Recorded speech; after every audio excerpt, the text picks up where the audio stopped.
in, but the moment he's stuck inside the cage, he has to flash out unless his teammates are around to support him. So this is again the hard counter. Flash Wolves drafted this in mind. They had the last pick Jarvan after seeing the Olaf and understanding they needed the engage. For the most part, they're hitting all the nodes that they need to. They've already used the Rift Herald to get the mid tier 1, so they open up the jungle. Pegor, the only camps you can farm now are Wolves, Rit, and Grom. Oh man, that is so sad. You know, only being able to grab a pittance compared to what his opponent's facing. Cookie is just robbing MVP's jungle right now, and so he's scaling up so much faster. The Lee Sin getting a lot stronger. I have to say though, and also because SSC's played on that new patch, there was a little bit of a change to the jungle camps. Yes. Champions like Lee Sin have such a better time clearing with the execute damage they get from the spells. The camps are so quick to die, and so he's double farmed up this game. He's level 10 right now.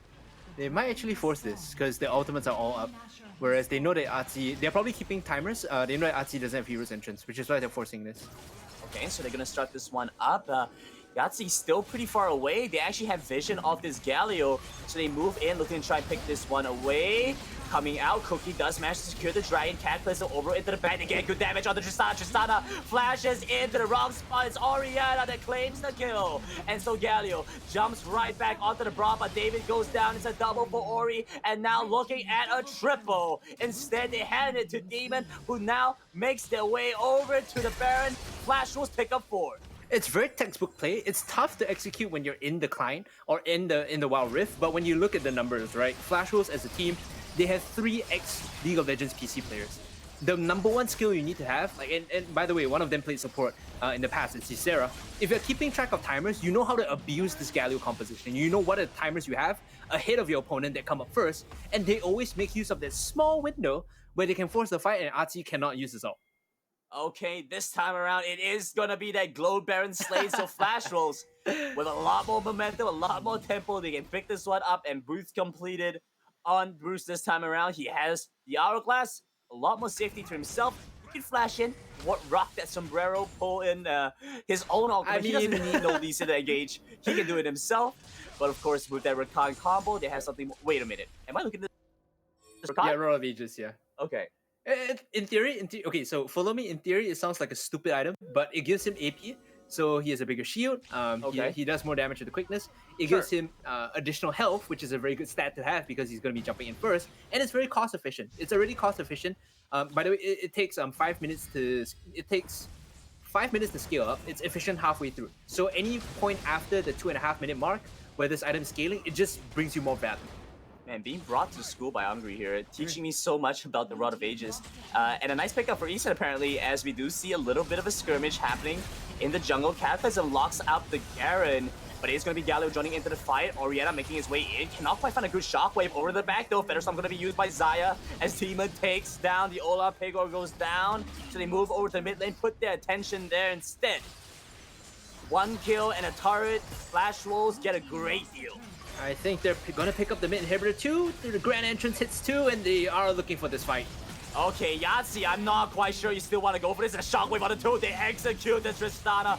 Papa is gone, and so they turn their attention back to Albert. He makes a desperate run back for his base, but the game is already going to be over by then. 6 seconds left on this Olaf, but they're walking right in on the Nexus with 4,000 HP left. The Garen tries to jump back in. We do see the respawn coming up in the Olaf. They get good damage back onto the Garen. Instead, Flash Wolves, they're holding back. They're not sure they want to go for this. The wave being cleared up by the Olaf. The Red are going to be used. The flash out from Lee Sin. And Cookie and Cole back away from this potential game-winning push. You know why they couldn't end the game, Brandon? It's because they had Baron and Power Cannon minions. So the additional range means that they don't walk into range of the Nexus. So they couldn't walk in to hit it. They had to tank the Nexus essentially if they wanted to end the game, which is, in hindsight, quite a funny problem. It doesn't happen all the time, but it was one instance where Flash was able to end the game because of the Baron buff. It's talk about first world problems. This are what would this be actually? A game-winning problem, I would say. Winning team problems. Whatever it is, Flash Wolves were unable to convert that into the win, and so now they just have to rinse and repeat. They're coming back in this time around. They don't have that problem. Baron not up anymore. So they're just going to walk in, escort the minions into the base as they're looking to try and take down the Garen. good damage coming out. They should be able to get this lockdown. Cataclysm locks down MVP, and things are looking grim for this team. They might just get killed off with a flash forward from Demon. He takes down 2, takes down a 3rd, and still they're looking for more. The Galio is dead, so they're moving on to the Nexus, and this time around, surely there is no counterplay. Game goes over the Flash Wolves. And guess what? Flash will still continue on this undefeated run. No Baron buff, no problem. They end the game, granted, and they make it look so easy. One of the fundamental strategies that I outlined, that I talked about earlier, is understanding out timings. And when you can see it from the big picture, right? When we have all the cooldowns in front of us, Flash Wolves do this so well. They do it textbook League of Legends PC style, abusing the windows of opportunity and punishing their opponents. So Flash Wolves hold on to that perfect streak 5-0 up until this point. They came in here, you know, there were some questions as to whether or not they would be able to take all these games away, considering they dropped that final series against one team. One team managed to take away that big win. And so the fact that one team didn't necessarily have the strongest performance, they are tied at the top of Group C right now. And Flash Wolves having lost to them, there were some questions if Flash Wolves had what it took to sit at the top of their group. And they absolutely do. 5-0 right now, looking like they could be the first team and the only team to take a perfect group stage. Yeah, you are right. It is the only team so far that has been undefeated in the group stages. And full credit to them, you know, they are a team that has earned this spot. It's not like anyone in Group D was inherently weak, right? A lot of the games were extremely close. They gave them a tough fight. Even MVP at the start of this game were able to hold on to, I would say, somewhat of a strategy, right? Like the invade went wrong, but you could see that they had a plan in mind. If they were able to steal the buff away and put the jungler behind, that game goes completely different compared to what we saw. This is, again, the fiesta that happened in level 1. So once again, we see how impactful Lee Sins can be. You know, they honestly have been such a huge priority pick in a number of these games. I think looking at the stats, they've won an overwhelming number of games compared to the other jungle pickup options for these games in general. Yeah. Wow, I mean, just a great pickup for Flash Wolves. You know, it looked like they had great control overall. Yahtzee tried to make some important moves throughout the game to trade back, but in the end, Flash Wolves were just too clean with these team fights. Look at this. This is an example of clean team fighting, right? So they know all the ultimates are down. They know they have a window here. And what they do is they buy time. Cookie is just kiting. He's waiting for his ult to come up. Now it's up, kicks, and everyone else is just creating space for him in the team fight, right? They're not converging on to kill Cookie. They're allowing, they're not converging to save Cookie. They're just holding space so that he can get his ult off and then he dies afterwards. So I think Cookie should get MVP after this game. I mean, Demon had some pretty good performances too. Was that consistent damage source for the team. I just kind of want to go back to this Olaf and Jarvan mechanic, because when we saw Jarvan come out, I was pretty shocked. I think you were pretty okay with it, but I was pretty shocked to see Jarvan come into the Baron lane. But we saw how well it paid off for Flash Wolves being able to deny the Olaf so much. You saw Olaf literally use the Ragnarok and run around in circles, trying to find a way out, but there are no gaps in that wall. And so you flash out instead, and that's a big loss for the Olaf. He kind of needs that big summoner spell, and so here we have it, the Oppo Reno 5 plays of the game, with Flash Wolves taking this win to sit 5-0 at the top of the group. Honestly, you say I wasn't surprised. I really wasn't, because I was just looking at what the team needed in their composition. MVP for that game is going to be Eason, and he fully deserved it. He was able to set up all the fights, and even though it was quite chaotic, one thing you should have caught was his ability to bait out the hero's entrance, right? Whenever there was a Cataclysm down, Eason would jump in together with the Jarvan to present a threat, and then the response coming in from MVP would be, hey, let's just throw down Hero's entrance. Once he saw that come down, he would escape the Cataclysm and kind of bait it out so that only Jarvan would get caught, and because Jarvan has used his Cataclysm already, there's like no real reason for them to keep him alive. He is literally an out, and then everything else, they take the fight afterwards. Oh yeah, and we saw some moments where, you know, like I said, he literally walked in, took Garen's ultimate, and just walked out without losing any health at all because of how thick his shield was. And so that Rod of Ages really paid off very well for him, as Flash Wolves do manage to take that win away. And so that is going to be it for our next 4 games for the SSC day number 4. We still have 4 more games coming up to round off the remainder of Group C and D. So if you're looking to see Flash Wolves get that 6-0 to win the group stage perfectly, you're going to want to watch that, as we're going to go into a quick little break before our panelists are going to come back and break down the action for you guys. So don't go anywhere. We'll be right back.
Welcome back to the 2021 League of Legends Wild Rift Sea Icon Series Summer Super Cup.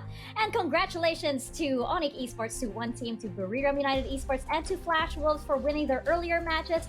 Mika Fabs over here leading the virtual panel desk with Riku, Hungry, and Osiris. And next up, we have what could be our final matches of the day. If barring any tiebreakers, of course, we do have Impunity Esports versus Onyx Esports. We have Cerberus Esports versus One Team, Flash Wolves versus Berjaya Dragons, and Buriram United Esports versus MVP. Now we'll take a look at each one of these teams and talk about them a little bit before we jump into the matches. Now starting with Impunity Esports. Now Impunity Esports, they haven't had the best run over here at the Summer Super Cup, and this is their last stand. They might not be able to make it to playoffs, but this is their swan song for the Summer Super Cup, and it is in their hands to, go out with a bang. What do you think, Riku? Yeah, I think it's definitely possible. We've seen how they're very unpredictable with their lane swaps. Last time it was Quartervois on support, then back on top, or Scarlet Petal being on that support, but sometimes we've seen him on this Ari and then with the lane swap on in towards the Baron lane. So maybe with this one last hurrah, they will be able to find the perfect formula to take down Onyx. Maybe, possibly. We're definitely hoping and we're definitely cheering for them. But on the other side, they are up against Onyx Esports, and this team is coming from a high. After that match against Cerberus Esports, they are running on adrenaline right now. Considering that they did beat Impunity Esports previously, I think these guys are feeling pretty good. What do you think, Hungry? Yep. I look at Onyx Esports as a team that has Susugaja as like the main carry, right?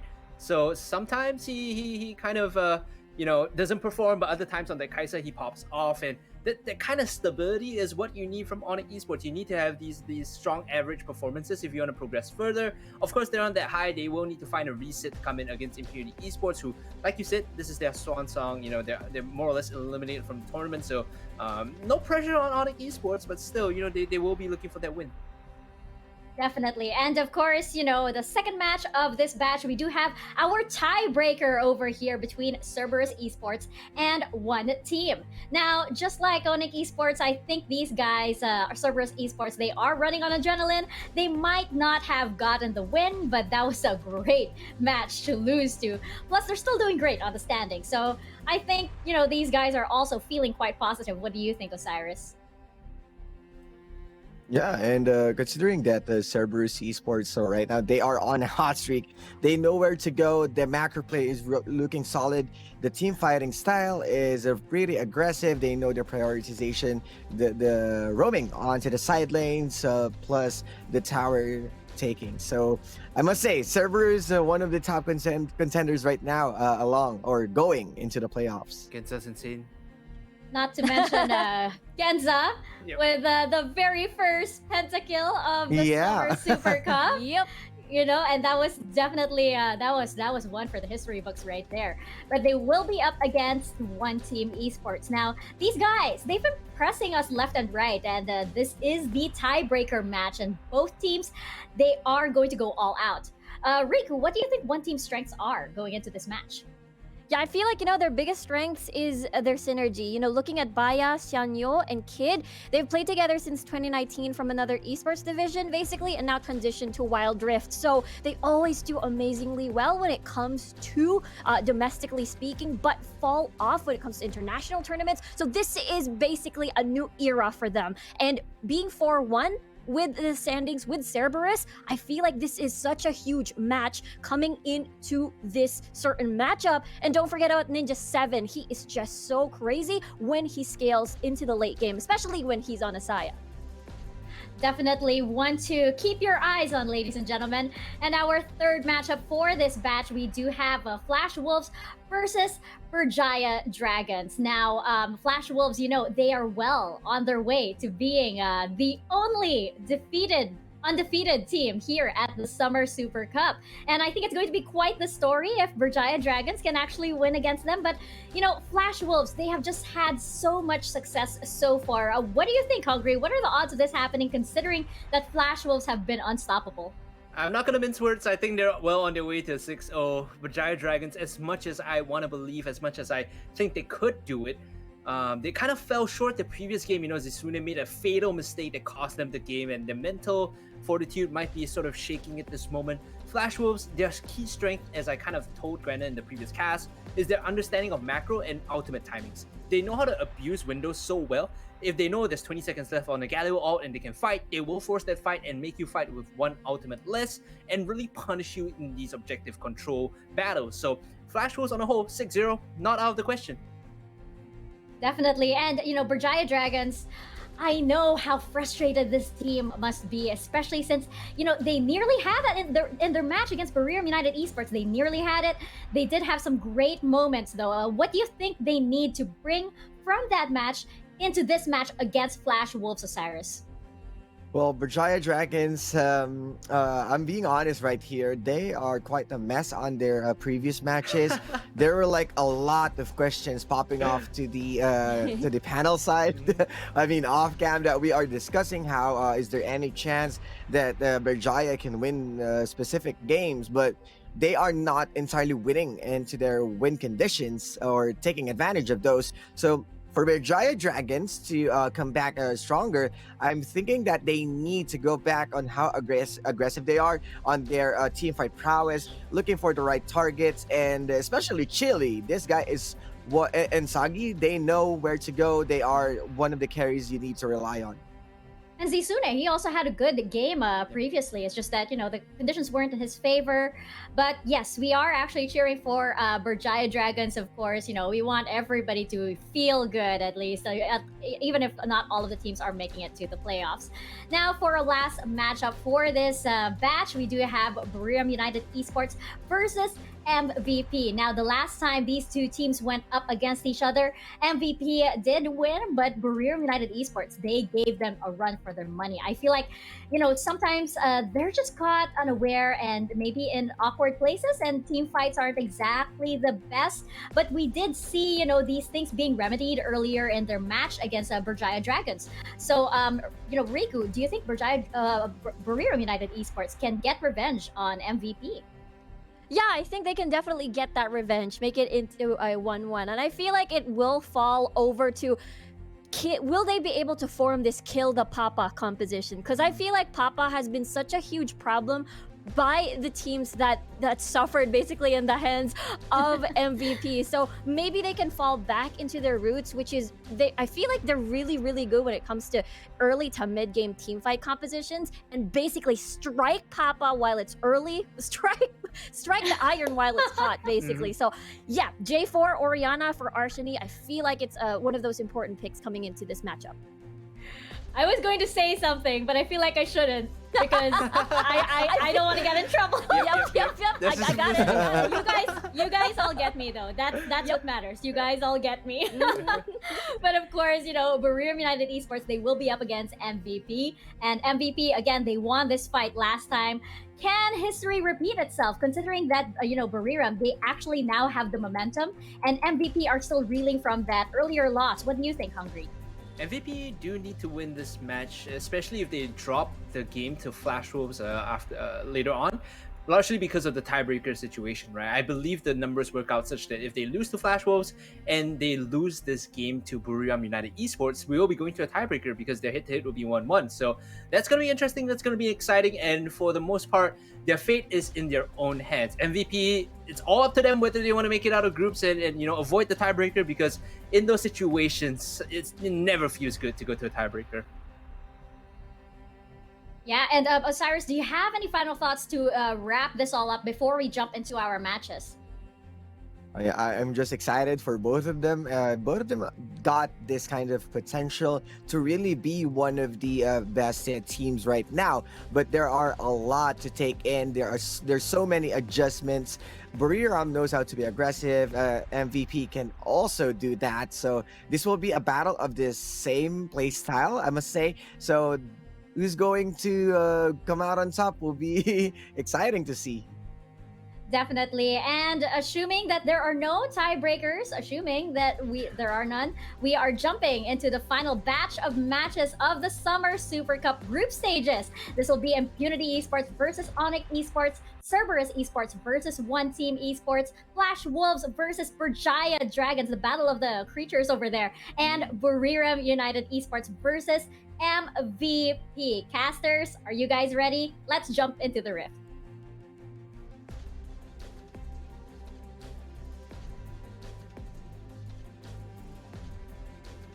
We're back. My name is still TJ, and the man floating ominously alongside me is still Contra. How are you doing? How was your break? What did you do during that time? Well, I was just having my very late lunch. It's about, 4:30 p. Wait, actually, I got even the time wrong. So it's already late in the evening, about 6:30 or so, where I had my fried rice. But hey. And Contra, I need you to fill in the details on what happened while you were going to get your lunch. Well, I guess I got stared upon because of how I was dressing, but let's not get deeper into No, that. and how But are you dressing, Contra? I was having my my shorts on. So yeah, I guess I So he's deserved got it. a suit up top, and then he's wearing basketball shorts on the bottom. And he went out to go get lunch dressed like that, and complained to me that he got stared at. That's right, that's right. But you know what? We'll just focus back onto the game for a little bit before we actually get to what you were doing I on bet your you'd break. like that. Yes, I love that. Okay, so we got the TF out of the way alongside with the Gragas. Pretty Esports do not want to deal with any sort of surprises coming from the Destiny, and the Zaya definitely was a hot pick that comes in. But I was also wondering if Susugaiza would have actually went for that pick for themselves, so they didn't exactly have to ban it away, but did leave so much option on the table. Ziggs is going to be the priority for Impurity Esports, most likely handed over to Swirl, unless if Bush wants to carry out with a APC down into the Dragon lane.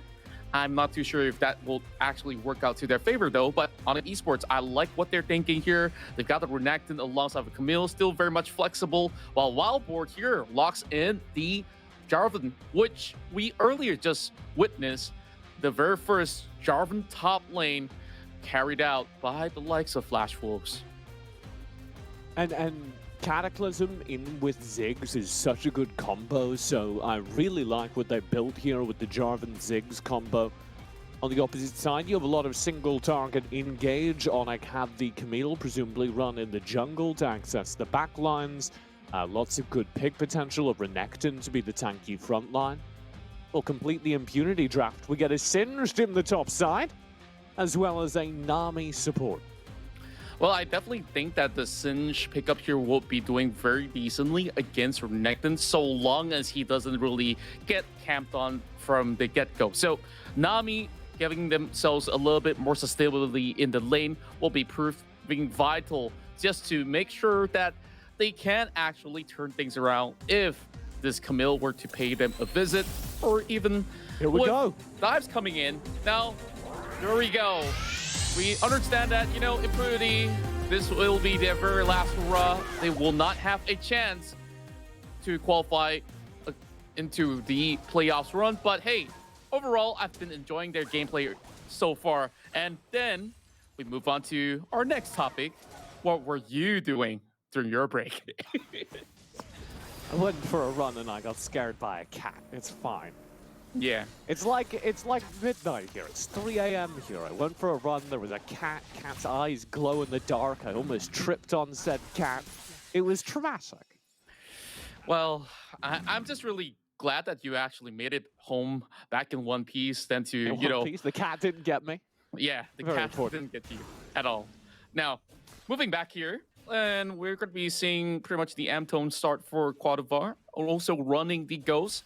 That's what you optimally want to do as a Singe. Barrier is something that you could definitely use, but I believe that it's more optimal to just get a little bit more speed up, just like how you run away from the cat.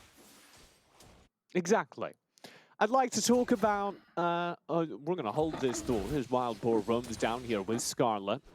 That bot lane can't really be hard ganked with the flag and drag, and that's it. Jarvan doesn't have a full engage until he has Cataclysm. And this is going to get spicy because Wild Boar was down here initially for the fight. Now we're in a full 3v3. Susaja will flash away, dead anyway. Gets question mark emoted, but the support dies in response. Scarlet Petal down. Wild Boar in trouble on the kite. Got very low, so Wild Boar dies. It's the charm! The charm from Ari saves the fight. Swirled, bounces a bomb in, doesn't land. Oh, and the Void Seeker short as well. And now Swirl's position is known. Dueling versus the Ari at very close range. Hoodjagger will kite away on no HP. They survive. Onyx Esports down to slivers of HP on multiple players, but nobody dies. Anything that could have gone wrong have gone wrong for Impurity Esports.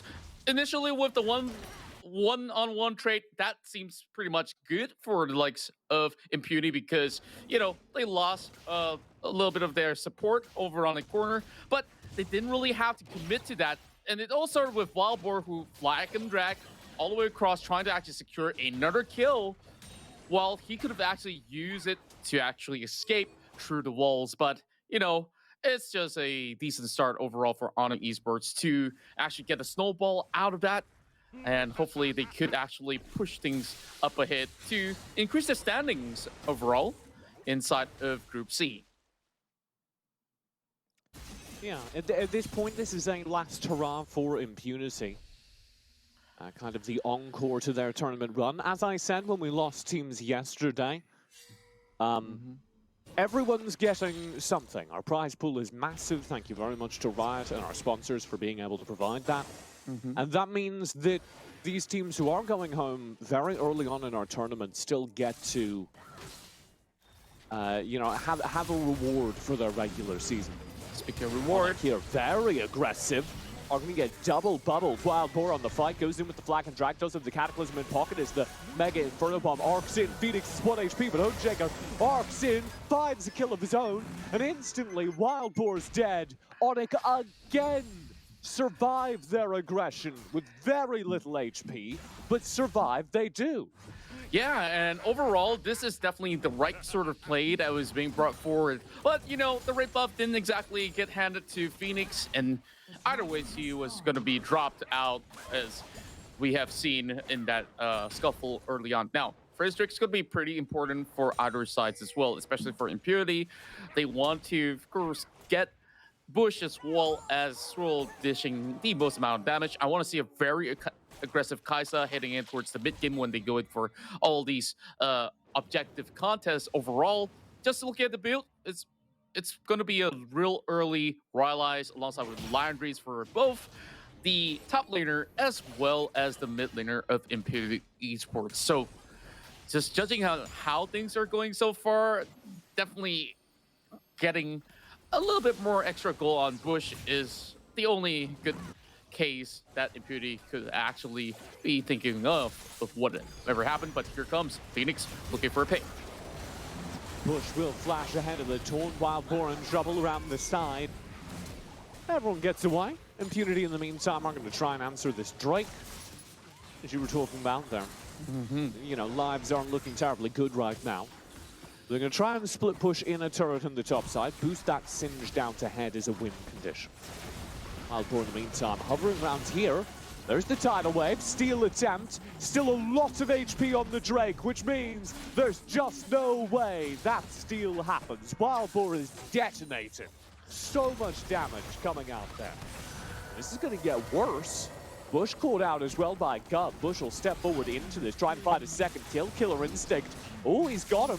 That'll be all though. Sisika doing a lot of damage. To go back to Onyx, they win out the exchange. Now 7-3 in the kill feed at the top of your screens with a 2,000, 3,000 gold lead.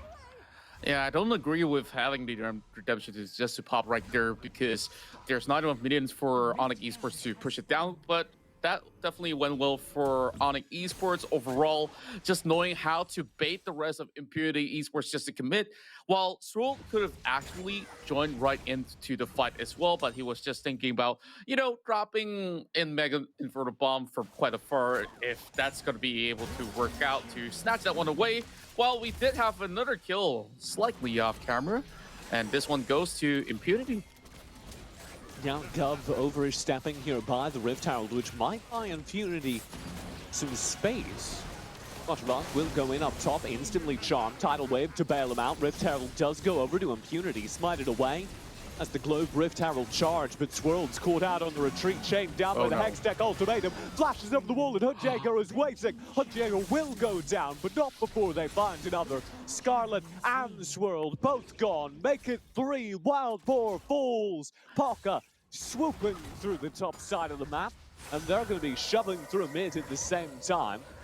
Susagaja staying ahead of the redemption, and here's Parker's dive underneath the turret up top, very low, survives thanks to the shielding. They get the kill, and Onyx are running away with this. Yeah, and Onyx Esports so far having such massive improvements. He died to the Nami. That's not great. Okay, that feels bad. Just when I was about ego. When I was just about to compliment them, that had to happen. Staying over on the mid side, I guess they wanted to land the last tap, but instead, to the Esports, they got their Herald. Now there's another fight happening up mid. Scarlet kiting away, him and Wild Boar. Staying safe towards the mid line. I don't know how you want to frame this as that Rift Herald doesn't take the mid turret. Is there a path back into this? I guess it's just Bush and Swirled, right? That's the Impunity path. Yeah, that's always going to be the case for the likes of Impunity. Now, I guess either side could actually look for a pick, and it starts here with Wildboard going on for a slight knockup on Gov. They know that you don't really have to fully commit on this Galio. He could easily just use Hero's entrance to just move aside, but oh, solo kill down bot, and Bush is absolutely getting punished, even though he does have Flash available. Hundjager is just really terrifying on this Ari.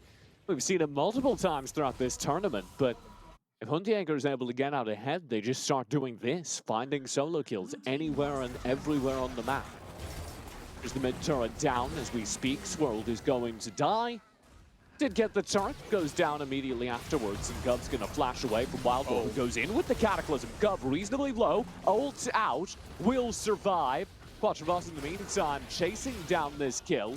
Does have damage, just the Singe, but is it enough to kill Paka? Early answer, no. Paka flashes over the wall, and here comes Phoenix, tagging in to the front of this fight. Bush kiting out, drops the Acathian Rain, does a decent amount of damage, and that will buy a momentary reprieve for Impunity.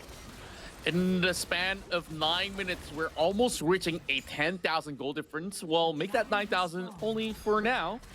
So hopefully Imperial Esports, if they're still going at it, going blow for blow, then they really have to stop Hundjager like you speak. But even if you have Quagbar running towards his side, look at the burst coming out of all that's that was being one thrown. cycle. Contra, that was disgusting. Oh boy, oh boy. Can we actually get another burst like that again? Well, that's just not gonna be doing all too much, and here comes. Three-man taunt from Gov. There's the kiting Wildboard chained down by the Hextech Ultimatum. Will fall. The Mega Inferno Bomb chunked down Onyx. But I don't think Impunity want to fight that 4v5, even with Onyx low HP bars.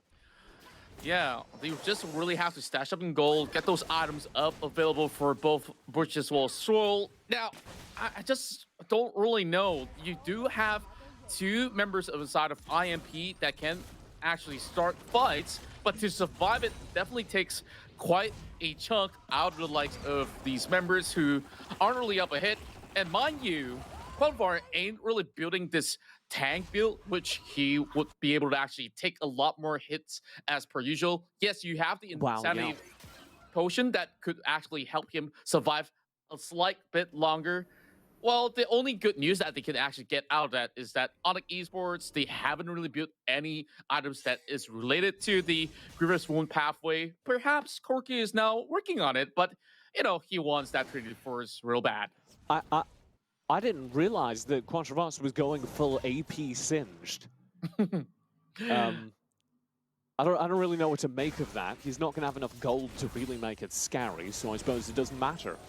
Yeah, for now it's quite irrelevant as we speak of it. But if we head in towards the third item pathway, perhaps if he goes for something like this. Oh, no! He's fine. He's fast enough. Here comes Hundjager around the side. Flash will keep him safe. Oh, I didn't want to speak too soon, just in case if, you know, Hundjager will be able to hunt him down, but misses a couple of skill shots. It does happen from time to time as an Ari, not too much to be concerned about. Package is available for Susugaja if he really wants to take it up and, of course, prepare for a Baron takedown if Onyx Esports really want to shove it down the throats of Impurity. But for the moment...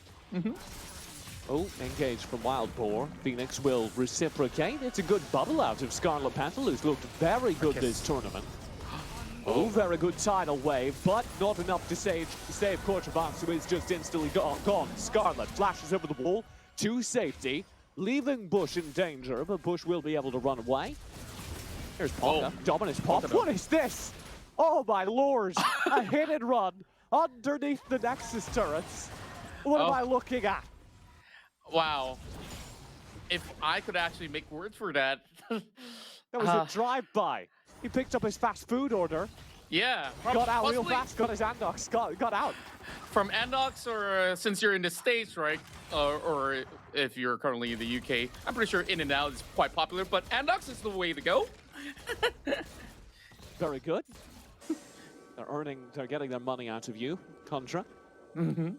You as well. Community looking to close this out, as I do think we need to frame this conversation. Onyx will be, no matter what happens in this game, getting out of the groups here. They were, of course, the first place out of the Indonesia region Icon Series qualifier, and it was a kind of troubled pathway. They placed 4th during the Icon preseason, added Phoenix and Suzu Gajan, turned things around, came out first place, looked very good during the regional competition. How far do you see them going as they reach playoffs? Is this a title threat team? Well, I believe that they can at least go into semis if they can use the same sort of tempo that they're implying onto Impunity overall. Because when they fight bigger teams, they tend to actually give too much respect of the room, or they play it really slowly on their laning phase. They didn't exactly get anything proactively going. Then they will fall back to their old ways, which we saw them on the first half of the double round robins to have fallen off for quite a bit. But I'm just really loving the sort of shift that they're changing in terms of the gears. And Phoenix, he's well on his track. Just look at him go. 408 on his Camille. He's building a Death Dance as well as Sterix. He didn't really have to worry about, oh, do I really need a Guardian Angels at the moment? Not necessarily so, because of how you could just lock somebody in. Doesn't matter if you want to assassinate Scarlet Petal or Bush. There's always so much room that they could actually work around him, especially when Gov could just follow up easily with the hero's entrance. I think I agree with your assessment. I think Onyx are looking very solid right now, and they look better against teams they don't respect. They look better against teams they're willing to do this to. Instantly start the Baron. Impunity on the other side had a fun run, had a lot of close games, but haven't picked up a win. And if they lose this one, they will leave this tournament without a win. They qualified as the 2nd seed out of the Singapore bracket. We still do have Alliance on the opposite side. They're going to make it out of groups. There's your Baron picked up, presented by Globe, your Baron power play. Underway for Onyx. Yeah, and I guess for the likes of Impunity, they don't exactly walk away empty-handed, like you mentioned before.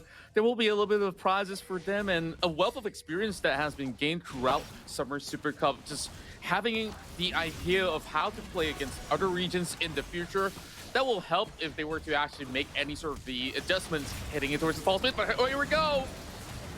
Gov dives in, there's the tidal wave in response, but it just does not matter.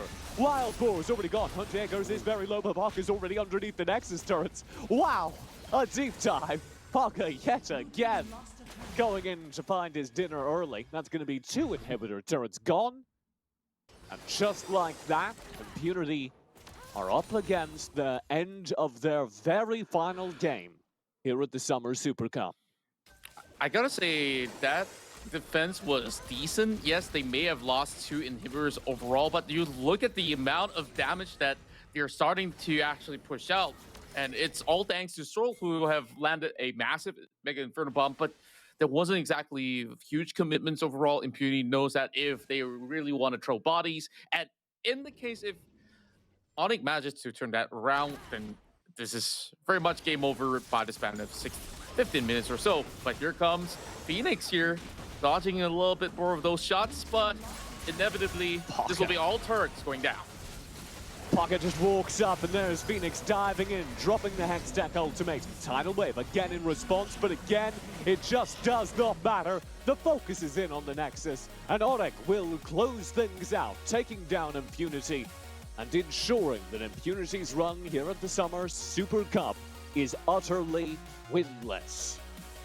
Yeah, and you can see all smiles on the faces of Onyx Esports, the 2nd representative of Indonesia that will be making it into the playoffs. I'm pretty sure that there are some Indonesians in the chat, so do drop in your hashtag IndoPride. So far, so good. Onyx with some great improvements overall. And you know, they're going supersonic on this. I just love their logo overall. Now, just looking at some To of the be stats, clear- what we can get out of this. To be clear, I wasn't laughing at the concept of Indonesian fans being happy for their teams. I'm happy for the Indonesian fans as well. I was laughing at Contra's blatant pandering. Blatant pandering! Well, oh well. Uh-huh. It does happen. Oh, all right, fair enough. Here is your end game stats. If you're curious just how that went down, Onyx Esports in dominant control. And Well- that will be it. That will be the end of Impunity's run and the beginning of Onyx Esports' playoff run, as they have qualified through. Before we turn our eyes toward with very important implications for the remainder of the group stage, let's take a look at our Oppo Reno 5 play of the game. Let's start things off here because this is going to be the major point of turn, which, you know, Impunity, they were hoping to actually secure as much kills as they can, but they didn't really execute it well enough, and they made that dive, and that resulted in Onyx having so much room to play so aggressively to steal away not only the red buff, but also get another kill onto Walpor to further put him behind on this job. Really, really cool stuff for me as somebody who's not a giant fan of Ari. I generally think that Ari is kind of the Fior of the mid lane, very good in 1v1s, doesn't offer enough team utility to justify being picked in competitive play. But here, Hunjagers consistently finds those solo kills, which is what you need to do. If you want to be a Ari during these fights, during these competitive games, you need to justify your lack of value in team fights by providing incredible individual pick performance. And that's what he did over the course of this game. That's true. Like, you really have to rely on the snowball factor as well. So everything was going good for Onyx Esports overall. So other than that, Phoenix definitely was locking in all the right targets. They can Good just go in for a Wildboard so easily. And speaking of the Ari, look at that beautiful charm on Wildboard. There was no participation whatsoever coming in from Wildboard overall. And it was just this massive collapse, which definitely opened up the Baron power play, which is presented by Globe overall. Very And good. This is where we all end the game. You know, Contra, you don't just pander to the fans, you also pander to the sponsors. Well, Gotta love it. Pander to this guy, our MVP of the game in the jungle. Phoenix walking in with a very good Camille. yeah, we don't always see Camille getting such a smooth run, and it's all from that skirmish in that river fight, which we just witnessed. And Onyx response just to both have the jungle and the mid lane going downwards to the river has been able to result in him getting a KD of 13. And I did mention that he didn't really have to put so much heavy priority on the GA. Initially, he went on to finish up the Sterix, and of course, with the Trade Force as the first item, alongside with the Death Dance as well, just to close things out. And that was just an amazing fashion being presented by Onyx Esports overall, and what they can actually offer when they head into the playoff. Doesn't matter if they don't get the second seed and or so, because they now have a lifeline to just show what they can actually bring in a best-of-5 setting. Yeah, that's very good, and it does mean that, of course, Onyx are through to the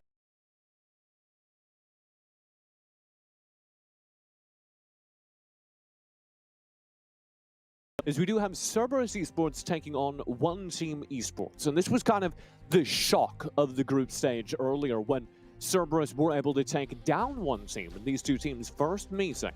Now they get a rematch, but given that Cerberus lost an upset to Onyx earlier today, this match has very important stakes. Whichever team wins this match will be the #1 seed out of this group. And that means you get a bye. You get to skip the round of 12, you sit in the quarterfinals, and you wait for anyone to come up and challenge you. You get an extra little bit of rest. Very, very important for these teams. So Cerberus and One Team kind of playing for an awful lot. Yeah, before we even get to this game, that big upset that was being brought right in from Onyx definitely changed the whole pace because many of the viewers were expecting, oh, are we going to be seeing maybe potentially a tiebreaker coming out? But the tiebreaker will come into place, which has been set in stone. So either sides of the party, both really showing a lot of all these good mechanical skills overall. Cerberus honestly didn't look too clean when they were actually facing the likes of Onyx Esports early today. But is this actually punishable? Because the last time that Cerberus was meeting one team, oh boy, they were running everywhere on the map. It went the distance.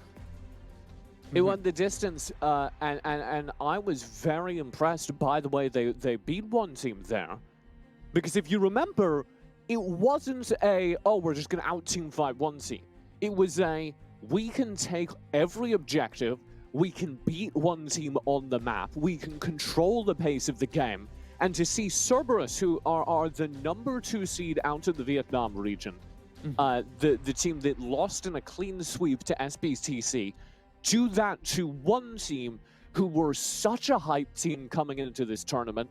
They've got multiple veterans who were world champions, top contenders in other mobile MOBA titles. They've got the first place seed out of the Taiwan regional qualifier. They look so smart. They have such good drafts and team fighting, and they got demolished by Cerberus. So it completely changed our conception of this group. And I would say, I don't know about you, Contra, I would say that one team have looked much better over the course of the days since they lost that game to Cerberus. They've had the benefit of an extra day in between to maybe go back and watch that VOD. Do you think it's going to make a difference, a meaningful difference on the outcome of this game, or are we looking at a run back? Any sort of extra time that you can actually get to study your opponents is definitely a big benefactor to success. So just look at the form that they have for today for the likes of One Team Esports. Baya, Xianyo, as well as Ninja 7 is absolutely on point, very critical and decisive when it comes down to picking up those fights, and they are looking extremely aggressive. I do believe that Ninja 7 has been on a roll, on a streak, getting triple kills, quarter kills. Unfortunately, the Penta did not end in the back for them, but it was Onyx there. Oh well, it was that match from Onyx early on that we actually witnessed what just happened with the Penta kill going to Genza. Genza, absolutely delightful, but I don't know how much of that was Genza playing very well. Genza kind of got delivered that pentakill. We still celebrate it. He didn't screw it up, but as part of overall a pretty lackluster performance from Cerberus, as you were talking about. Now, let's get this picks and bans underway. First ban. It's going to be the Lee Sin. This is definitely targeted to Xianyo on how efficient he plays the Lee Sin overall.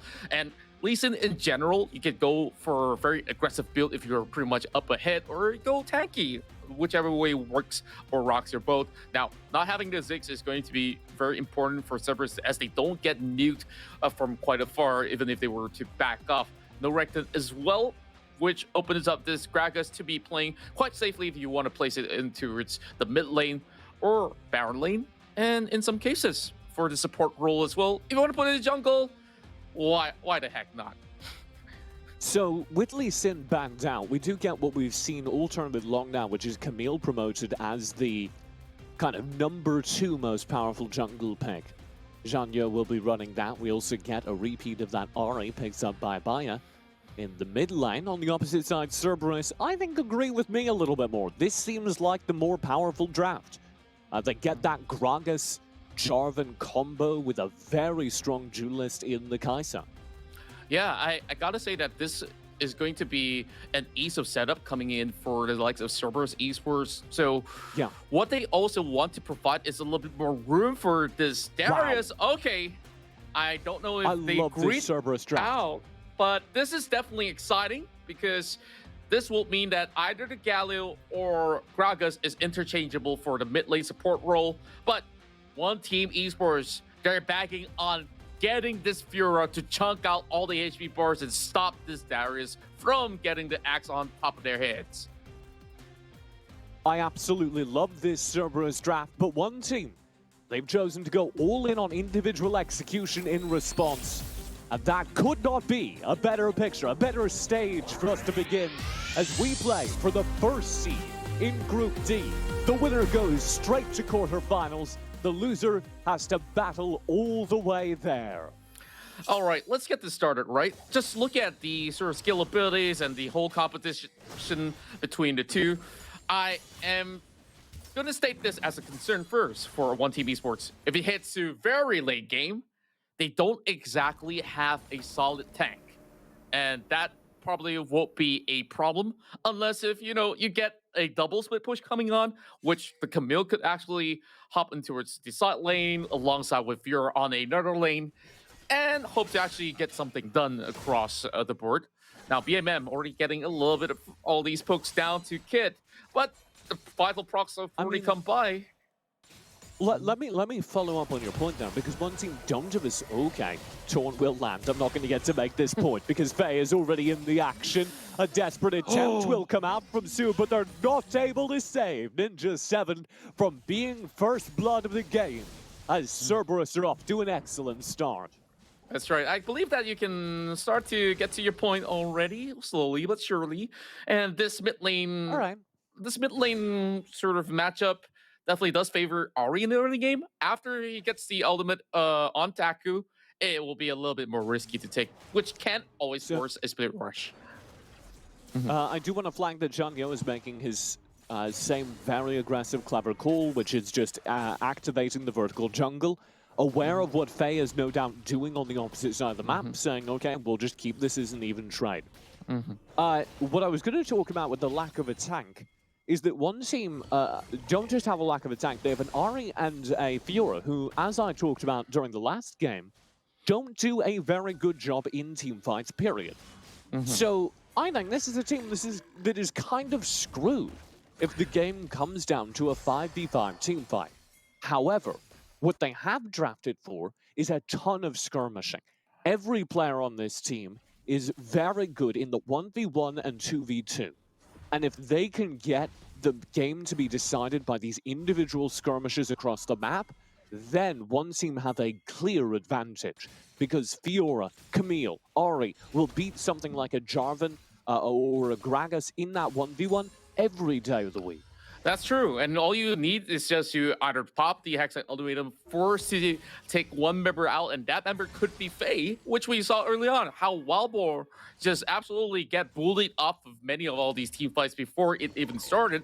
So another thing that I really want to compliment, just to hop onto another point on how BMM earlier has sniffed out a potential top lane dive, and on top of that, Faye as well as Taku, they did follow up without any sort of vision, and they know and have this hindsight that One Team Esports like to do exactly just that. It is just a perfect chess piece coming from both ends. Yeah, you were highlighting that BMM stepped away from the lane. I think it would do well to reiterate that. One team brought all of their resources up towards that top side, and BMM knew what was coming. Aware that one team loved to play through Kid and Janyo, they're two veteran players on the top side of the map. And they just deny it. Yeah, overall, we are seeing both the Fiora as well as Camille going in for the Trinity Force, which will mean that the secondary item will come a whole lot later as compared to what Cerberus is already working on. Now, early GA for the Jarvan is quite a must, as we did stated for the fact that they are looking to going for skirmish, from the opposing end. So you want to negate all those chances for members of One Team Esports just to get easy pickups overall. Now, CES, they're already working on the scuttle. Oh, gotta have to smite that away. Meanwhile, there is too many wards for the liking of One Team Esports to even advance any further into the river while this vertical jungle continues. And there is a possibility that the Camille might actually pay a visit, but she will have to go through so many eyeballs through the river. I like that phrasing. There are a lot of eyeballs on the Camille. As both teams continue to kind of set up this 4v4, And I think this is a strange setup to be in, because again, one team benefit the more divided this fight gets. So this situation right now, I think, is very good for one team, where they have the 2v2 in the mid lane, they have a 2v2 brewing in the bottom lane, maybe a 1v1 up top. All things are good. If Cerberus just decide to group up and fight for the dragon, because of what you talked about, Contra, the ease of execution with their composition, where it's so easy to just get a combo, then one team are in trouble. Speaking of trouble here, Fly is already trying to shove them aside and be the bodyguard of the Infernal Drake, so to speak, for the moment, while there It's a good is a thing. little bit of a push and pull going on mid, as you're saying. And here we go for the Drake. Well,